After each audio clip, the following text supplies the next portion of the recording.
I finally finished the Shatter Me series by Tahereh Mafi, so it's time for yet another series wrap-up video. And that can put everything into perspective, I can honestly tell you that every single book felt like it was the in-between book that was supposed to be building up to something. I'll elaborate on that since it's a fairly complex idea. So with the first book, everything needed to be established. The characters, the world, the situation, everything. And I get that, and I'm not knocking it. So when nothing really seemed to be happening, I was like, this is the first book in a sextet. Obviously, it's going to be a bit on the slow side. But then we get to the second book, and it was basically characters sitting around and twiddling their thumbs until the book mercifully ended, which started to raise my suspicions, but it's the second book in this series, so maybe let's wait and see. But by the third book, I knew that something was horribly wrong, because whereas in book 2, with characters sitting around in the underground X-Men facility basically waiting until the book ended, the third book was totally different in that they were sitting around in a half-hidden room in the Nazi headquarters and waiting until the book would end.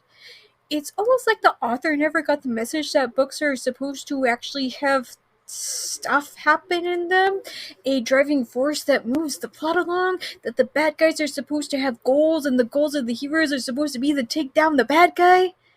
And I mean, sure, the characters did stuff, but it would almost instantly become irrelevant to the long run. In the second book, Juliet joined up with the X-Men where she trained a bit with her powers, but as I mentioned above, the entire thing felt like it was just waiting to get to the plot of the next book, and literally every single thing in the book now feels so insignificant and unimportant after having finished the series. At the end of that book, we were introduced to the Supreme Commander of North America, Anderson, who, as it turns out, is not only Warner's dad, but also the father of Adam and James. He ends up revealing later that he'd known where the hideout was the entire time and chose to ignore it this entire time because reasons. However, when the X-Men start to attack the reestablishment soldiers, Anderson bombs the base and everybody who was an E-named character dies. The third book has all of the named characters from the X-Men hideout meeting up again in Adam's old apartment. However, it's here that things take a decidedly weird turn. In the second book, it had been revealed that Adam actually had a power, and that this power was allowing him to touch Juliet. But it was also draining him of energy because he didn't know that he had it on at all times. Juliet had broken up with him because she was tired of hurting him, which is great, I guess, but it honestly just sounds like a lot more self-sacrifice because she doesn't know how to open up and let people in, which is a whole other discussion, and the book never actually went there, so I guess that I won't either. But it's when they're all living in Adam's apartment and Adam's personality randomly shifts from a pretty decent guy to an outright bitter incel. He's angry that Warner's coming around and offering them help. He's decided that Juliet is nothing more than a frigid bitch. Their fighting is so ugly that it became physically uncomfortable for me, the reader, to have to witness. I can't even imagine what it must have been like for the other people who were forced to be in the same room. After that, the others are kind of disgusted with Adam and also fed up with the way things have been going for them since their hideout got bombed, so they go with Warner, who promises them regular meals and access to showers. At this point, you're probably thinking, but wait, isn't Warner a bad guy? Yeah, no. You see, the author couldn't stand the thought of Juliet being single, so she finally made Warner come to the light side just so that Juliet wouldn't be alone. Or at least, that's my take on it, because her relationship with Adam was barely over, and then here comes this buffoon. Granted, Warner's reasoning for joining the light is a little more complex than simply wanting to get into Juliet's pants, for you see his father is one of the Supreme Commanders, and he's in charge of all of North America, so the entire thing is nothing but a giant FU to his dad, which is fair enough, I suppose. So the characters move into the secret gym in the local headquarters in Sector 45 that Warner's in charge of. And if you thought that something would actually happen, no. There's a lot of the characters sitting around and twiddling their thumbs, and even more of literally nothing happening. Oh, and Adam does eventually join them, if only because he and James were slowly starving to death out there. That isn't important, but just thought that I'd throw that out there. After a while, it's randomly decided by all of the others that Juliet should be in charge now. After their old hideout was bombed, Castle fell to pieces and was essentially worthless. And I get that having so many lives on your hand like that can be quite crushing, but damn, pull yourself together because you're still in the middle of a freaking war. Juliet goes up and makes a rousing speech in front of not only all of the soldiers in Sector 45, but the civilians as well. And this is where my suspension of disbelief flew so far off the charts, I went from, this series is dumb, but okay, to, I get why the civilians would want to rebel against the establishment. They're being starved, they're being pushed to the brink, they're probably being tortured, they have nothing left to lose at this point, so they might as well just pick up a gun and fight.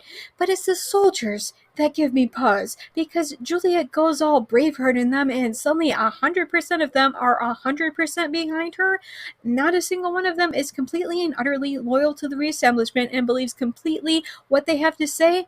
But put a pin into this because we'll come back. Anyway, the others decide that since Anderson is coming to deal with Juliet and the rebellion, that they're going to take care of dear old dad. And by take care of him, they're going to kill him. Well, mainly Juliet is, because she's got plot armor and literally nothing can stop her. Not even a literal bullet. No, I'm not kidding. She somehow went from only having murder skin to being bulletproof. No, none of it makes any sense when you actually read the book. However, this is literally not important beyond this singular scene, so don't worry about it, alright? At this point, I'd like to pause and say that according to multiple reviewers and Goodreads, this is where the original series was supposed to have ended. It wasn't exactly the greatest ending ever, but Juliet killing Anderson was as good of a place to stop as any. But somewhere along the line, the author decided that, for some reason, to continue the series, to turn the trilogy into a sextet. It's not so much in a complaining exactly. The ending was kind of poor, especially when you compare the Shatter Me trilogy to literally any other young adult dystopia out there, where they actually bring down the corrupt government and make life better for everybody. In the original trilogy, here they kill one guy and act like it's going to somehow make everything better for everybody. Since I'm at a point where there was the finished sextet, I can go ahead and tell you that Juliet's Braveheart speech was the beginning of the increasingly stupid things that the author did, because she somehow thinks that this is how the world works. I'm willing to suspend some measure of disbelief for a story. But when the basis of your world hinges on everybody being as malleable and easily swayed as sheep, that's when I start to have some major issues with the story. I'd also like to pause ever so briefly to say that multiple reviewers also commented that the author herself apparently admitted that she'd forgotten the smaller details of her trilogy when she sat down to write the fourth book. And it's at this point that the background characters from the second and third book go from random background characters to set dressing who barely have any page time, and for sure they never say anything. The fourth book opens a week or so after Juliet killed Anderson, and things are completely and utterly a-okay. I mean that in every sense of the word, despite having taken out a character that I liken multiple times to Hitler, who reigned over North America. Literally nobody reacted to the news of his death. But then again, nobody reacted in any way to the news of Juliet taking over Sector 45. There are supposed to be other supreme leaders besides Anderson, one for every continent, and then the actual day-to-day running is where people like Warner come in, people who rule over all of the different sectors. And I'm down with that. What I'm not down with is that there's this obvious chain of command being set up, yet it's painfully obvious to me that the author has no idea what that actually is. Anderson doesn't have a second command, he only apparently has Warner. And as I mentioned earlier, not one single person is so completely and utterly swayed by the reestablishment that they openly oppose Juliet. Not a soldier, not a second command, nobody. Literally, the only thing standing in Juliet's way to complete and utter world domination was apparently just flat out murdering a single person. Not even any of the other leaders were going to lift a finger to stop her. And I hope that I don't have to explain to people that even in the modern era, we tend to take notice whenever there's some huge political shift. And I don't mean to get political on anybody, but take Russia's war with Ukraine. The world is literally watching that, and plenty of things are being done to stop Russia and help Ukraine. But here, literally nothing. We don't actually see the other Supremes, but I got the idea that they somehow had better things to be doing other than to deal with a 16-year-old girl who randomly declared herself Queen of the World. And oh sure, some of the other children of the Supremes show up, and the narration wanted to make sure that the reader knew that the children were there to spy on Juliet. But I want to make it really clear at this point, Juliet and literally every single character in Sector 45 were doing nothing to ensure that they could take over the rest of the world, which is going back to what I keep saying. Every single one of these books felt like it was the build-up for books for the actual plot, which would take place in the next book. One of the other Supreme Leader's daughters claimed to be Warner's ex-girlfriend, which I thought could have been interesting if only because literally nothing else was going on. And oh sure, she showed up in the narration, made a really half-hearted attempt to turn her into the trope of girls who were mean to me in high school. She was mean to Juliet, seemed unable to accept any answer from Warner other than yes, and even made a random passing transphobic remark at one point. But like all the other characters aside from Juliet and Warner, she served no real purpose. The passages where she showed up, even as long as they were, could have been completely cut and it wouldn't have changed anything. In the end, like literally every other character outside of Warner and Juliet was quickly shoved to the side and forgotten about. It was obvious that the author herself didn't care about Lena, so I must ask, why should the readers care about this? Although throughout this book, both Castle and Warner kept telling themselves that they have important information Juliet needed in order to properly take over everything, which is great, but like, just tell her. Just tell her. Just sit down and talk to her. Why is this so hard? They make it seem like the emotional equivalent of climbing Mount Everest, but yet why? They put her in charge, yet they cannot be bothered to actually tell her information that she needs literally right now, including about the other Supreme Leaders, which kind of seems relevant now that they should theoretically be coming for her. The information that Warner has is more about the political side of things. Since he grew up being the son of the Supreme Commander, obviously he has way more insights to this. But what Castle has, he literally knows that Juliet isn't actually Juliet, that she's the daughter of the Supreme Commanders from Oceania, and that her memory was wiped. He does eventually tell Warner about this, and we'll get back to Warner's role in this in a bit, and expects for Warner to break the news to Juliet, as if the source would somehow make a difference. And as I keep getting back to about how every single book feels like it's just building up to the next book in the series, the book ends with Juliet being kidnapped by her biological parents. The events that unfolded in Book 5 shift the tone of the series completely and without much forewarning. We went from this kind of lackluster and half-hearted X-Men versus the Nazis to an episode of Criminal Minds. See, it's actually Juliet's biological parents who somehow kicked off this entire take-over-the-world business. They had two children, Emma and Ella. Emma developed these intense psychic powers, and so they literally donated her to the cause. We'll get back to Emma in a moment. Ella was a year younger and had yet to develop powers, so the group that would become the Reestablishment took her, wiped her memory, told her that she was Juliet, and placed her with an adoptive parents in what was formerly known as the United States. And this is another one of those things where this world was so shoddily put together to the point where literally nothing makes sense if you examine it for more than 2 seconds. I thought that it was laughably terrible the fact that when Juliet's parents put her into government care because they didn't want to deal with her, the world was crumbling and still together. And by the time that she gets out from the asylum at the start of the first book, that the Reestablishment was a thing, which meant that not only did it form, but it also took over the world. But now they're saying that the entire reason why the Reestablishment even rose to power was because of them basically harnessing Emma's powers. Now, the book never got this deep. The implications of this book were never more than a passing glimpse into this. The entire series had the depth of a puddle. But at the same time, there was this hint of how the Reestablishment had used Emma in order to control the mind of every single man, woman, and child on Earth, which, wow, that would be great, and that would have made this story super amazing, and everything would have made so much sense. But instead, the narration will not stop talking about how the Reestablishment just kept wiping Juliet's memories, and how they also needed to keep wiping Warner's too, because the two of them kept finding one another and falling in love. Now, I'm not a fan of Warner.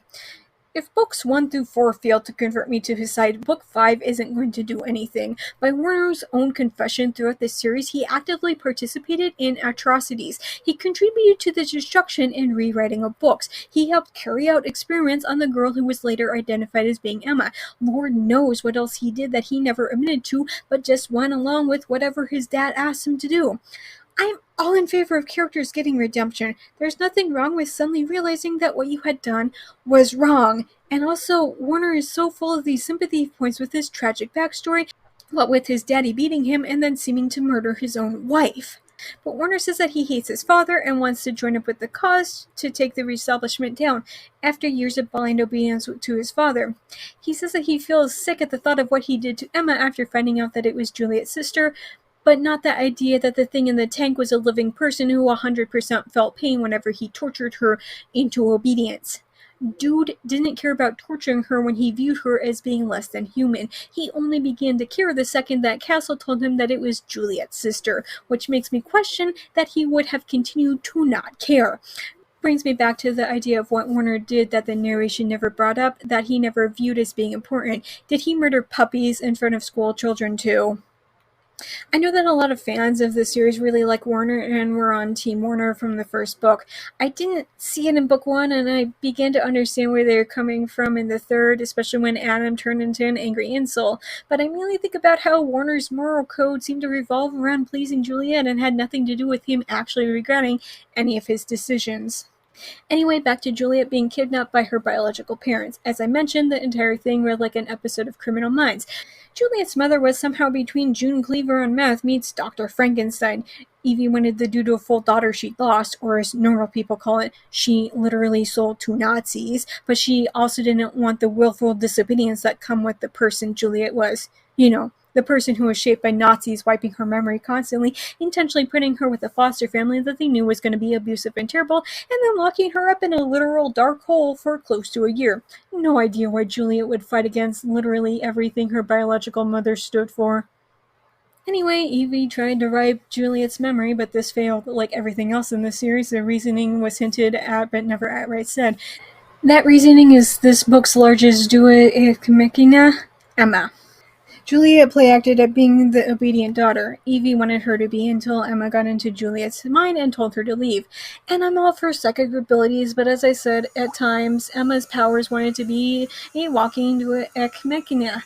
They were too much and everything could be painted over with, oh, but that's part of Emma's powers. In the end, Evie had gone out of her way to have Juliet kidnapped and brought back to her, and then tried to wipe her memory to turn her into the good daughter she'd intentionally given away more than a decade earlier. However, the thing that Evie hadn't counted on was so painfully dumb, and I'm still hung up over it. Juliet got away not because she actually used her powers or her cunning, and although Emma told Juliet what to do, it was Juliet who actually did this, but Juliet simply walked up to the front door of the house and left. That's not even hubris at this point, that's just flat-out stupidity. So Juliet goes to where Emma is in her tank and sees the sorry state that her sister is in. This girl has somehow bypassed all reasonable laws of biology and has morphed into something that's barely human anymore. And I get that this is played up for the sake of horror, but I don't think that people who are born with functioning ears and mouths and eyes suddenly have each and every single one of their senses suddenly fail. Also, she has wet fingers, which I don't even understand how that could even happen. Yes, she's been in a tank for a decade, but that's not how evolution works. But as Juliet stares at the sad lump of human-like flesh that was once her beloved older sister, there is another one of those implications where Emma begs for death. The ones where you have to read between the lines to understand what's happening here. At literally any point, Juliet could have smashed the entire room and put her sister out of her misery. But no. Instead, Juliet kills her mother and then flees with Kenji and Warner back to the United States. This is where the fifth book ends and the sixth book picks up. See, Emma is one of those things that most people would consider to be an unholy abomination. She restored Juliet's memories, but at the intense price of Juliet's emotional and physical health. I'm all for giving Juliet back her literal stolen memories, but damn. I'm convinced that Emma is the real bad guy in this series. While the book told us that Max and Evie had control over Emma and her powers, the fact that she was literally able to reach from New Zealand to somewhere near California where Juliet was and get inside of her head tells us that Emma had way more control over herself than she was letting on. This is even more apparent when Emma sets out to restore Juliet's memories, but in the process completely and utterly destroys Juliet's mind and turns her into a medical vegetable. Anderson shows up at this point, and oh yeah, did I mention that Anderson isn't dead? He kidnapped the twins who have healing powers and implanted the DNA inside of himself so now he can self-heal, which is another thing that the narration should have given way more page time to stuff like that and less time about Juliet making kissy face with Warner. But whatever. So he shows up and kidnaps Juliet only to take her straight back to New Zealand after literally a week after she escaped from Evie. At this point, you're probably asking yourself why it is that Juliet's friends don't mount a rescue mission for her. They know the general idea of where Anderson is taking her. They should just go after her. Just go after her. Go get her. Just go rescue Juliet. No. Warner sits around and he's just bitter and angry and he yells a lot, which honestly, I know that people in the reviews complain that Warner's character development went down the drain with this last book, but from my perspective, book 3 through 5 were nothing but Warner wearing a mask simply to appease Juliet, and now that she's no longer around, he's reverting back to the monster that he actually is. Which is the big difference between me and the target demographic for this book. I see Warner for the manipulative sociopath that he is. So Warner sits around and whines about how he's going to go rescue Juliet. But then he doesn't, and he continues to not go for chapter after chapter after chapter. And I also like to remind you that this is the last book in the series. Something should be happening, but it's literally not. It's like the author herself doesn't know how to write anything but build up, and now that she's being forced to conclude the series, she's incapable. While that's going on, Anderson took Juliet, successfully wiped her memory this time, and told her that she was a faithful soldier who was going to take over his role as Supreme Commander after he's gone. The entire thing just stretches on for way too long for what it is, and much like with Warner's chapters, nothing actually gets accomplished.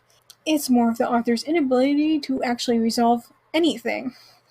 In the end, the actual downfall of the reestablishment comes not because of Juliet or Warner or even Kenji, but because of Anderson, Max, and the other Supreme Commanders. That's right, in the end, we wasted 6 books and the characters spent so much time fighting against the reestablishment, only for the end cause of the collapse to be these idiots got along like cats and dogs. Even when everything was falling apart, they couldn't even work together for a single second to put a stop to it. In the end, the named Supreme Commanders were too busy focusing on their various pet projects to give a hoot about even the rebellion that was still going on in North America.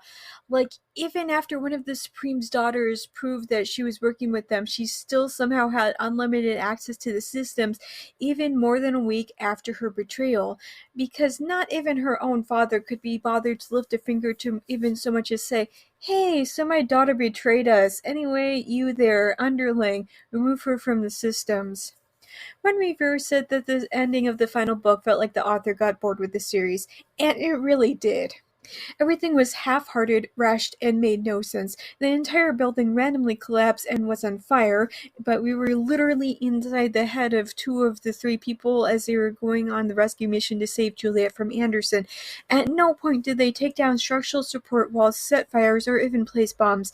The building collapsed because the author was bored with her own story and wanted to write about the downfall of the reestablishment. Overall, this series was a confusing mess of the author chucking everything she thought was neat into a blender and pureeing it, while putting in literally zero thought as to how other better dystopia series, like Orwell's 1984, managed to capture the world's imagination and terrify us all. The reestablishment was a vague entity that never seemed to have any goals beyond simply taking over the world. Hell, beyond the tiny snippet of their narration hinting that they had used Emma to mind control the entire world's population into blind obedience, there was not even any hint as to how they got into power in the first place.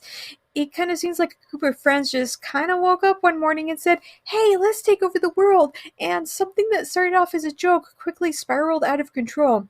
Juliet's own grasp of her powers came and went at the whims of the author. By the time about book 4 came along, literally not one single person mentioned Juliet's murder skin. It was like the author forgot about it, and even in the final book, I think she forgot about Juliet's powers completely. Character personalities also came and went, which is something that I noticed a lot of people complaining about in reviews. Juliet did seem to undergo some measure of character growth in the span of the original trilogy, but then quickly reverted back to being nothing but a simpering fool who couldn't be bothered to lift a finger to help herself from book 4 onward. And Warner, well, I said what I said about him. This series was a hot mess. I know that there are a lot of fans of this series out there, but this is another one where I legit question if we were even reading the same thing. All in all, I'm grateful to finally put this series behind me.